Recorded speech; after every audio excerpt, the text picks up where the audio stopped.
गुरुचरित्र अध्याय 16वा. अरुणी, वेद व उपमन्यू यांची गुरुभक्ती. अध्याय 16वा. गुरुभक्त अरुणी, वेद आणि उपमन्यू.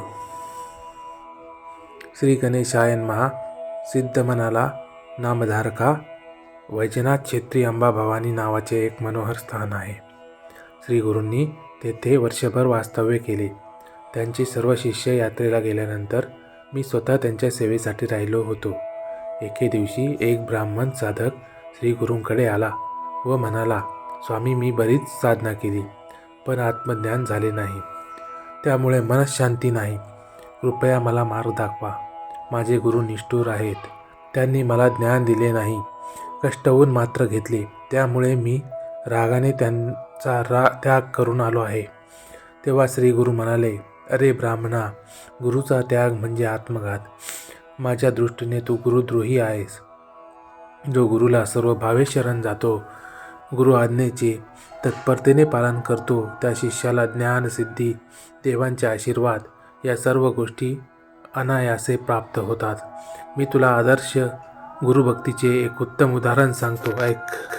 द्वापार युगात द्वारकेत धौम्य नावाचे ऋषी राहत होते. त्यांचे अनेक शिष्य होते. अरुणी, वेद आणि उपमन्यू ही त्यांच्यापैकीच तिघे. धौम्य आपल्या शिष्यांची अनेक प्रकारे नेहमीच परीक्षा घेत. कसोटीला उतरलेल्या शिष्यांवर तात्काळ कृपा करत. एके दिवशी धौम्यांनी अरुणीला शेताला पाणी देण्यास सांगितले. अरुणी शेतावर गेला. जवळच एक कालवा वाहत होता. एवढ्या मोठ्या शेताला पाणी द्यायचे तर त्याचा प्रवाह बांधाऱ्याने अडवणे आवश्यक होते. अरुणीने जागा निवडली आणि शिळा टाकून बंधारा घालण्याचा प्रयत्न करू लागला. पण पाण्याच्या जोरामुळे बंधारा टिकेना. तेव्हा प्राण गेले तरी चालतील, पण शेताला पाणी द्यायचेच असा निश्चय करून तो बांधाऱ्याचा जो भाग प्रवाहापुढे टिकत नव्हता तेथे स्वतःच आडवा झोपला. हा प्रयत्न सफल झाला. प्रवाह अडला व शेताला पाणी मिळाले. रात्र झाली तरी तो परतला नाही. तेव्हा चिंतामन धौम्य मशालींच्या उजेडात त्याला शोधण्यासाठी आले. शेताला पाणी मिळालेले पाहून त्यांना समाधान वाटले, पण अरुणी कोठे दिसेना. त्यांनी हाका मारल्या तेव्हा अरुणी प्रवाहातून बाहेर आला. तो थंडीने गारठून गेला होता, पण त्याच्या मुखावर कर्तव्यपूर्तीचे समाधान होते. सर्व प्रकार धौम्यांच्या लक्षात आला. गुरुकार्यासाठी प्राणांचीही पर्वा न करणाऱ्या अरुणीला त्यांनी वात्सल्याने जवळ घेतले व आपला वरदहस्त त्याच्या मस्तकी ठेवला.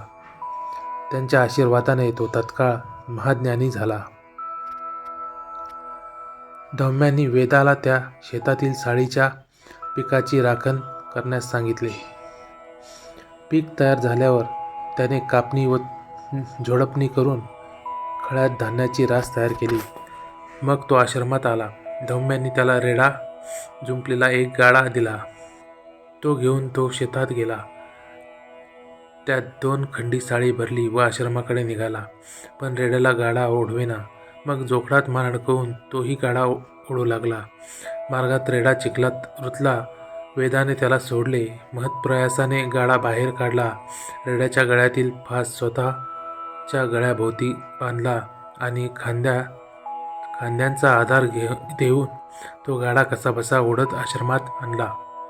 धौम्यांनी धावत जाऊन त्याच्या गळ्याभोवती आवळलेला फास सोडविला. स्वहस्ते त्याचा घाम पुसला. त्याच्या भक्तीने प्रसन्न झालेल्या धौम्यांनी त्यालाही वरदान देऊन वेदशास्त्र संपन्न व महाज्ञानी केले.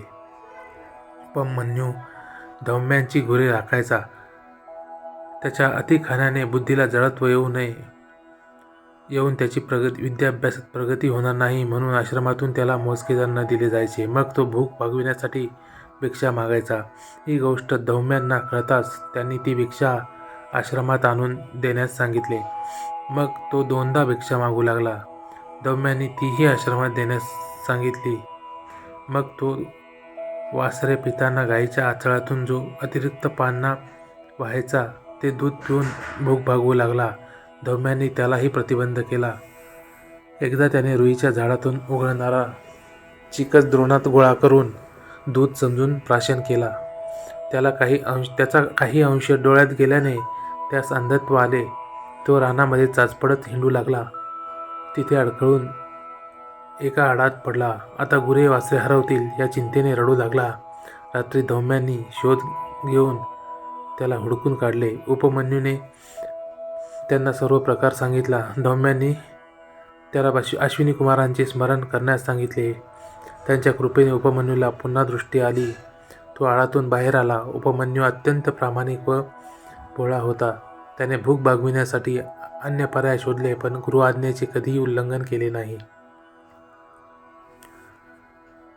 त्यामुळे प्रसन्न झालेल्या धौम्यांनी त्यालाही ज्ञान संपन्न केले. या उपमन्यूची खूप कीर्ती झाली. श्री गुरु म्हणाले, हे ब्राह्मणा, विनम्र भाव आणि पराकोटीची श्रद्धा असणाऱ्यांना गुरुकृपेची लवकरच प्रचिती येते. पण तुझ्यासारख्या अधमाला शेवटी नरकच प्राप्त होणार. तो ब्राह्मण पश्चातापाने प्राणत्यागास उद्युक्त झाला. त्याचा मनोभाव जाणून श्रीगुरूंनी त्याचे सांत्वन केले. आपला वरदहस्त त्याच्या मस्तकी ठेवून त्याला संज्ञान केले. मग श्रीगुरूंच्या आज्ञेने त्याने श्रीगुरूंची क्षमा मागितली आणि निर्मळ भावाने त्यांची सेवा करू लागला.